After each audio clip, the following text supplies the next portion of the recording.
আমি ভাবতাম একটা সময় বাংলাদেশের মানুষ সম্ভবত শুধু ফ্রি ফায়ারে খেলতে পারে, তাদের দ্বারা কোনো কাজ করা সম্ভব হবে না, কিন্তু আজকে আমার ধারণা একদমই ভুল। কারণ হলো বাংলাদেশের মানুষ 1971 সালের থেকেও বেশি জীবন দিয়ে মনে হয় যেন এই বর্তমান সরকারকে পদত্যাগ করিয়েছে।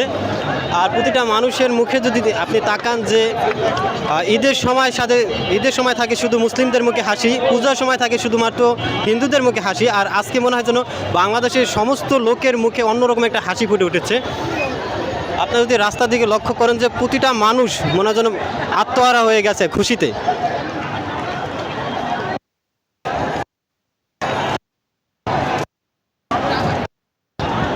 আজকের পরিবেশটা দেখে আমার মনে হয় যেন আকাশের তারাগুলোকে গুণে শেষ করা যাবে, কিন্তু রাস্তায় মানুষের এত পরিমাণে মাথা দেখা যাচ্ছে, এগুলো মনে হয় গুণে শেষ করা যাবে না।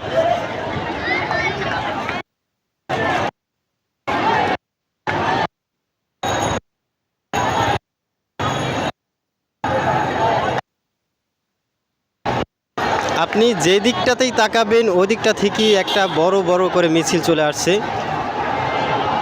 শুধু যে এমনটা না, ছেলে মেয়ে বাচ্চা থেকে শুরু করে তারপরে দাদা দাদি মা বাবা সবাই সহকারে নেমে এসেছে রাস্তাতে।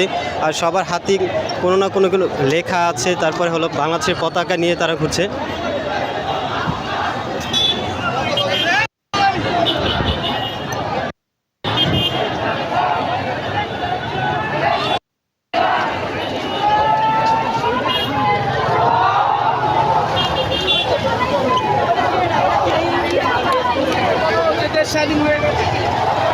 আর সবার মুখে একটাই কথা, মনে হচ্ছে যেন বাংলাদেশ আবার নতুন করে সাজালো।